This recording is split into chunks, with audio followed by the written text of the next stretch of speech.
mga ruta-ron, no? Tanaw, gwapa. Isa na live naman. Dili, uy.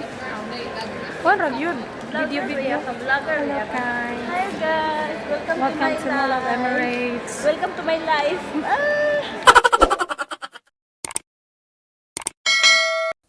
So for today's video nga guys, after 1 week na tension ng mga pasabog dito sa Dubai ay gumala na din kami, nagkaroon na din ng lakas ng loob. At syempre yung una naming pinuntahan ay magsimba at magpasalamat na okay kami dito sa Dubai. At palagi kaming protektado ng UAE government. Sobrang na-amaze nga ako guys sa sobrang daming Pilipino talagang nagsimba. Wala lang, nakaka-touch lang talaga. At after nga namin magsimba ay babalik kami ng Mall of Emirates kasi nag-aantay yung isa naming kaibigan kasi gusto niyang kumain sa isang Chinese restaurant. By the way guys, mga single pala to, baka naman sa mga may gusto dyan. Pwede nyo na po silang imain. At dahil alas 3 na to ng hapon guys at wala pa kaming breakfast kaya sobrang gutom talaga kaya naman napasubo kami kaagad sa kain. Tingnan mo naman, sarap na sarap yun. Dito lang to guys sa Al Barsha makikita, isa siyang Chinese restaurant. Ayun nasa likod yung pangalan. Sobrang ganda niya kasi ano siya, buffet na siya, mayroon na siyang hot pot, tapos maraming pagpipilian ng pagkain, may sushi, gulay. Kung mahilig ka sa gulay guys, marami din dito. Ikaw na yung bahala kung anong gusto mo.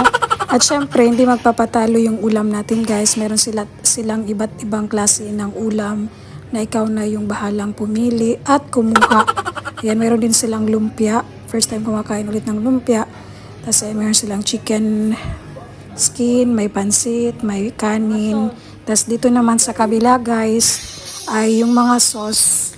Tapos ikaw na yung bahalang pumili kung anong sauce yung gusto mong ilagay sa gulay or sa ulam na gusto mo. At pwede din tong ilagay pang tapsa sa sabaw. Tapos dito naman sa side na to guys, ay ito yung mga ilalagay mo doon sa hot pot. Kung ikaw ay mahilig sa Korean food guys, the best talaga ang restaurant na to kasi nandito na talaga yung mga gusto mong kainin. Ayan, nasa baba yung seafoods. Kung gusto mong maglagay ng seafoods, meron silang crab, shrimp, meron din silang ayan yung mushroom. Ayan, meron din silang tahong at saka gulay na ikaw na yung bahalang pumili at maglagay. Kung gusto mo naman ng barbecue, mag-a-add-on ka lang guys. Pero pag gusto mo lang ng hot pot, okay na to sa'yo. Kasi eat all you can naman siya, kaya ikaw na lang yung magsasawa. Thank you so much pala sa sponsor namin guys. Babawi na lang kami next live.